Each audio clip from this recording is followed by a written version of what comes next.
Beberapa minggu terakhir, baik di media massa maupun media sosial, dihebohkan dengan peristiwa erupsi Gunung Ruang. Bahkan, sempat ada analisis bahwa erupsi Gunung Ruang dapat memicu terjadinya tsunami. Gunung Ruang merupakan gunung api yang secara administratif terletak di Kecamatan Tagulandang, Kabupaten Kepulauan Siau Tagulandang Biaro, atau Kabupaten Sitaro, di Provinsi Sulawesi Utara. Ingat ya, Gunung Ruang, bukan Gunung Raung. Kalau Gunung Raung ada di Jawa. Kembali lagi, lebih spesifik, Gunung Ruang terletak di Pulau Ruang, alias Pulau Ruang itu ada karena ada Gunung Ruang. Atau dengan kata lain, Gunung Ruang merupakan pulau vulkanik. Pulau Ruang atau Gunung Ruang memiliki puncak tertinggi pada ketinggian 725 mdpl. Puncak tertinggi Gunung Ruang berada pada kubah lava yang terbentuk pada erupsi tahun 1904. Memang, jika dilihat dari ketinggian puncak Gunung Ruang yang di bawah 1000 mdpl, terlihat bahwa gunung tersebut sangat pendek. Namun nyatanya, yang terlihat di permukaan itu hanya kerucut dan sebagian lereng Gunung Ruang. Sebagian tubuh Gunung Ruang yang lain berada di bawah permukaan laut. Hal ini sama seperti kasus Gunung Krakatau yang ada di Selat Sunda. Gunung Ruang merupakan bagian dari gugusan gunung api dari busur Sangihe, yang merupakan bagian dari zona lempeng tektonik yang sangat rumit. Gunung Ruang merupakan bagian dari rangkaian Ring of Fire atau cincin gunung api dunia yang berada di Pasifik. Gunung yang terbentuk pada kala Holocene tersebut merupakan gunung api bertipe stratovulkan.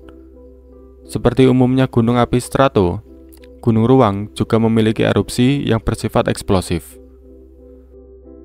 Berbeda dengan Gunung Krakatau yang tidak memiliki penghuni, di Pulau Ruang terdapat dua desa atau kampung yang berpenghuni, yaitu Desa Laing Patehi dan Desa Pumpente.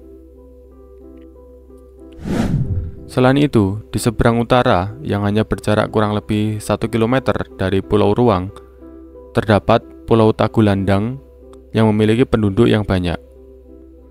Sehingga ancaman erupsi Gunung Ruang tentu saja menjadi ancaman bukan hanya bagi warga di dua desa yang berada di Pulau Ruang, tetapi juga bagi masyarakat yang tinggal di seberang pulau, apalagi jika terjadi tsunami.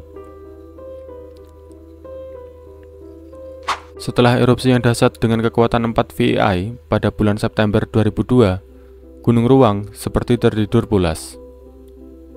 Setelah 20 tahun tertidur pulas, Gunung Ruang seperti terbangun kembali pada bulan April 2022.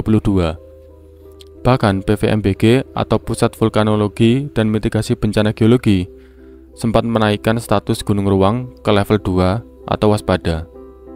Hal tersebut terjadi mengingat aktivitas vulkanik Gunung Ruang semakin meningkat. Namun nyatanya, status waspada tersebut dicabut pada bulan Juni 2022 dan menyatakan status Gunung Ruang kembali normal. Setelah 2 tahun dengan status normal, pada tanggal 15 April 2024, aktivitas vulkanik Gunung Ruang mulai meningkat lagi. 42 gempa vulkanik dalam tercatat.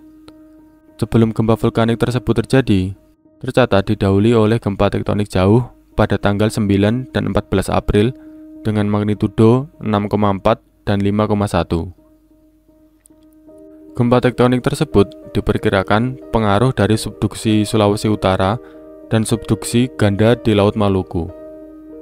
Walaupun begitu, status Gunung Ruang masih dinyatakan pada level normal.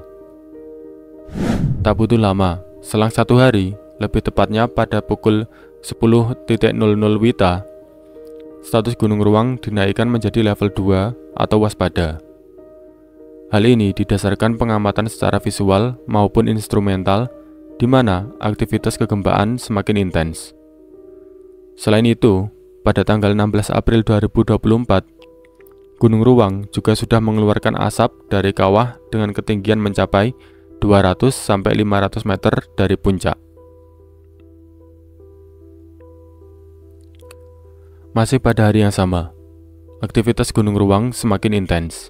Bahkan sampai pukul 12 siang, tercatat terjadi eskalasi gempa vulkanik mencapai 198 kali. Gempa tersebut diperkirakan akibat migrasi magma dari dalam bumi yang bergerak menuju permukaan. Bahkan teramati pada pukul 13:37 WITA, erupsi terjadi di kawah Gunung Ruang dengan asap tebal membumbung ke udara. Berdasarkan kondisi yang terjadi, tidak butuh lama, pada pukul 16:00 WITA, PVMBG kembali menaikkan status Gunung Ruang menjadi level 3 atau siaga. Penduduk dihimbau untuk tidak masuk kawasan Gunung Ruang pada radius 4 km dari kawah. Sejak saat itu, penduduk dari 2 desa di Pulau Ruang yang berjumlah kurang lebih 800 orang mulai diungsikan. Aktivitas vulkanik Gunung Ruang semakin menjadi-jadi. Erupsi eksplosif terjadi pada tanggal 16 April 2024 pukul 21:45 WITA dengan melontarkan material vulkanik setinggi 2000 meter dari atas puncak Gunung Ruang. Bahkan erupsi tersebut juga disertai kilatan petir di atas puncak Gunung Ruang yang terpantau dari pos pengamatan Gunung Ruang. Keesokan harinya, pada tanggal 17 dini hari, pukul 01:08, erupsi lebih besar terjadi. Gunung Ruang kembali erupsi dengan ketinggian kolom erupsi diperkirakan mencapai 2.500 meter. Erupsi ini bahkan disertai suara gemuruh serta dentuman ledakan.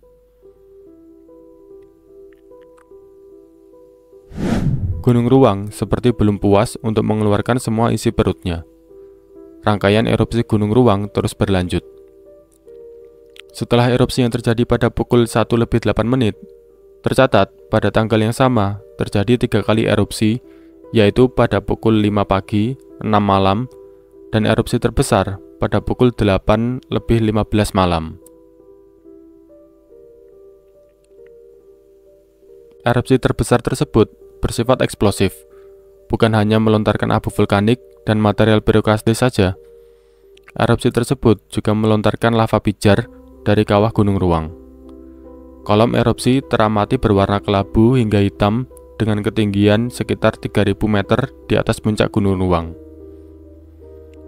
Erupsi tersebut juga disertai suara gemuruh, bahkan gempa terasa sampai di pos pengamatan Gunung Ruang. Lontaran material pijar dari kawah Gunung Ruang bahkan sudah mencapai radius 5 km dari kawah, termasuk sudah mencapai Pulau Tagulandang. Kondisi yang semakin mengkhawatirkan tersebut mengharuskan status Gunung Ruang dinaikkan ke level 4 atau level tertinggi per tanggal 7 April 2024, lebih tepatnya pukul 21:00 WITA. Warga di pulau seberang, yaitu Pulau Tagulandang yang berjarak 6 km dari kawah Gunung Ruang, dievakuasi ke tempat yang lebih aman. Masyarakat yang tinggal di pesisir Pulau Tagulandang diperingatkan untuk hati-hati terhadap dampak lontaran material piroklastis seperti awan panas, kerikil, hingga material pijar. Bahkan, peringatan tsunami sempat dikeluarkan oleh BNPB melihat hebatnya erupsi Gunung Ruang. Peringatan tsunami tersebut bukan bertujuan untuk menakut-nakuti masyarakat setempat, karena berdasarkan catatan, pada Maret tahun 1871, erupsi Gunung Ruang dengan kekuatan 2 VEI menyebabkan sebagian tubuh gunung api Ruang runtuh. Runtuhan Gunung Ruang yang bervolume besar tersebut masuk ke dalam laut, sehingga menciptakan gelombang tsunami yang diperkirakan mencapai ketinggian 25 meter. Jadi, tsunami yang dikhawatirkan bukan akibat dari gempa, tetapi dari runtuhan tubuh Gunung Ruang yang jatuh ke laut dan menciptakan gelombang tsunami. Namun takdir berkata lain. Bersyukur, erupsi Gunung Ruang pada April 2024 tidak sampai menyebabkan tubuh Gunung Ruang runtuh dan memicu tsunami. Setelah rangkaian erupsi Gunung Ruang pada tanggal 15 April sampai 17 April 2024, aktivitas Gunung Ruang mulai melemah. Walaupun seperti itu, pada tanggal 20 dan 22 April masih tercatat adanya erupsi di Gunung Ruang. walaupun dengan intensitas lemah. Selain itu, masih terdapat pula puluhan gempa vulkanik dalam maupun dangkal. Melihat penurunan aktivitas gunung ruang yang semakin menurun, PVMBG menurunkan status gunung ruang menjadi level 3 atau siaga. Namun, aktivitas masyarakat pada radius 4 km dari kawah gunung ruang tetap dilarang, untuk menghindari jika sewaktu-waktu ada erupsi susulan. Kita perlu bersyukur bahwa rangkaian erupsi gunung ruang tidak merenggut satupun korban jiwa. Walaupun seperti itu, menurut data dari BNPB, per tanggal 25 April 2024, total ada 14.045 orang yang terdampak erupsi gunung ruang. Lebih detail, terdapat pula warga yang mengungsi sebanyak 6.125 jiwa, dengan rincian 2.943 laki-laki dan 3.182 perempuan yang tersebar di 13 titik pengungsian. Selain itu, terdapat pula dampak fisik akibat erupsi gunung ruang, antara lain meliputi 3.331 unit rumah, 31 unit sarana ibadah, 11 unit perkantoran, 21 unit sarana pendidikan, dan 5 unit sarana kesehatan. Dampak pada bidang transportasi juga ada, yaitu pada Bandara Internasional Samratulangi yang berada di 98 km barat daya Kota Manado, Sulawesi Utara. Bandara tersebut ditutup pada tanggal 18 April karena tebalnya abu vulkanik yang berada di udara. Bahkan, penutupan Bandara Internasional Samratulangi berdampak pada 150 penerbangan pada tanggal 20 April 2024. Bandara tersebut akhirnya baru bisa kembali beroperasi pada siang hari tanggal 22 April 2024. Sayangnya, sampai tanggal 25 April 2024, belum ada penurunan status gunung ruang, yang artinya gunung ruang masih pada level 3 atau siaga. Ya, kita doakan saja semoga aktivitas vulkanik gunung ruang segera mereda, dan statusnya bisa diturunkan kembali menjadi level 1 atau normal, sehingga masyarakat setempat bisa segera kembali beraktivitas seperti biasanya. Amin.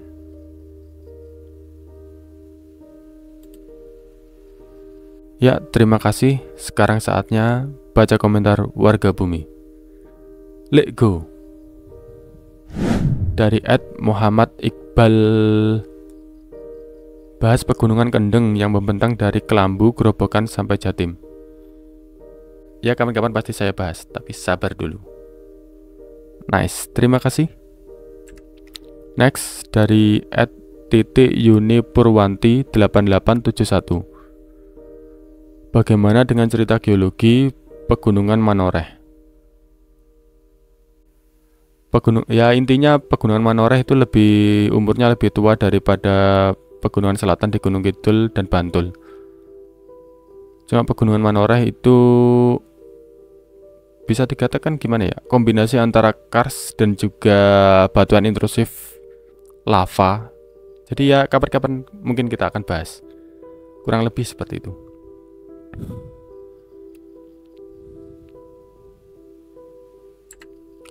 Dari @Triyarso Waluyo. Bahasanya informatif dan mudah dipahami. Dari segi geologinya juga ringan dan mudah dipahami oleh orang awam sekalipun. Tetap semangat. Terima kasih Pak Triyarso Waluyo. Nice, next. Dari @Pakan Mandiri Tulungagung. Bang, kenapa ya di kawasan Jatim Selatan, terutama daerah pesisir, banyak pegunungan, sedangkan di daerah pesisir Jateng cenderung landai atau rata? Ya, karena di bagian selatan Jawa, terutama mulai dari Bantul sampai Banyuwangi itu daerah pengangkatan, jadi dulunya lautan, terus karena aktivitas tektonik jadi terangkat. Terus bisa terbentuk pegunungan itu karena ya awalnya itu memang karang-karang, sehingga bisa saat terangkat bisa memunculkan morfologi yang seperti pegunungan. Kalau di utara Jawa Tengah, ya memang itu sebenarnya daerah sedimentasi, daerah aluvial. Jadi itu outlet dari sungai-sungai kebanyakan. Walaupun di Jateng bagian utara itu juga ada gunung api, bahkan seperti Gunung Muria, Gunung Lasem, apalagi satunya lupa saya. Pokoknya ya intinya Jawa Tengah itu yang utara itu bagian sedimentasi atau dataran aluvial, sehingga datarannya jadi landai. Kurang lebih seperti itu. Dari @34.septianreresafitriavi9. Mas pengen dong masuk segmen komentar, haha, biar masuk ke frame. Nah udah, jangan lupa transfer. Udah masuk kan?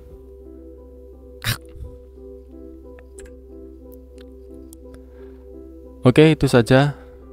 Terima kasih yang udah nonton, yang udah subscribe, yang sudah komen. Seperti biasa, kalau kalian punya pertanyaan atau request konten selanjutnya, silahkan tulis di kolom komentar. Terima kasih. See you next time.